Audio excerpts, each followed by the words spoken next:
دوستانو د چترال اوسیدونکو بیبي فاطمه هغه موسم لیگ نون نه استعفا ورکړله او پی ټی آی کې شمولیت وکړله. ولې وکړله او په څه وجه باندې وکړله؟ ډېر کسان په سوشل میډیا او په الکترونیک میډیا باندې دغه خبره کوي چې عمران خان دې له پیمنټ ورکړله، عمران خان د سایډ نه او پی ټی آی آفیشل نه دې ته پیسې میلاو شوله او دې خپله ضمیر خرڅ کړله. خو په دې کې څه حقیقت شته او که نه؟ په دې ویډیو کې به زه تاسو د بیبي فاطمه باره کې مکمل کمپلیټلی ګایډ کوم، انفارمیشن به تاسو له ورکوم.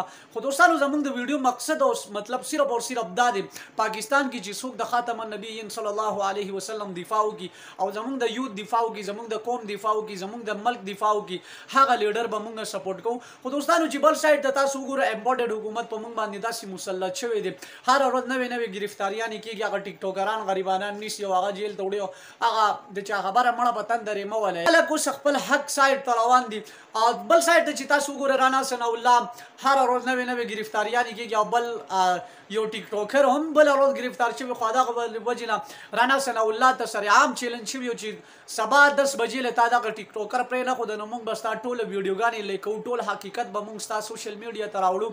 نو رانا ثناء الله د خپل د عزت د وجې نه هغه ټیک ټوکر رها کړله، 10 بجې نه مخکې رها کړله. حریم شاه ورته سره عام چیلنج کړی په سوشل میډیا کې چې که تا سبا 10 بجې پورې زما دغه ملګري پرې نه ښودله نو زه به ستا مکمل سافټویر اپډیټ کوم.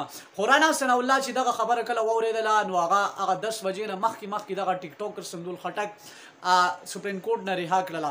په دې په باره کې به هم خبره کوو، نیکسټ ویډیو زموږ په دې ټاپک باندې روان دي.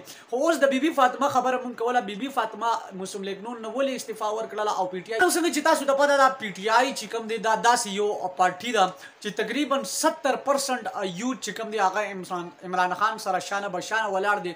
عمران خان چې کله په لایو راشي یو خطاب وکړي یا یو میسیج ورکړي نو سارله په کروڑاو په ارباو خلک هغه هلته زمان پاره کې والله استقبال ته ولاړې. دا صرف او صرف څه دي عوام زړه ګټل. وتعز من تشاء وتذل من تشاء. الله رب العزت چې چاله عزت ورکوي نو هغه دربار کې هیڅ کمی نشته، هغه غفور رحیم ذات دی.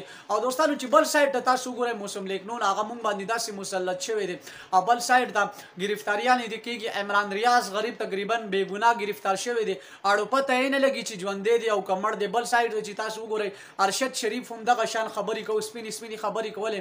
ارشد شریف په کینیا کې هغه وویشتله صحیح ده، بل بیا دغه خبره دی وکړله چې هغه اکسیډنټ شوی دی او په اکسیډنټ کې وفات شوی. بیبي فاطمه په خپله دغه خبره وکړله چې ما ته مخکې پته نه وه چې زه داسې غلاګرانو سره ولاړ یم.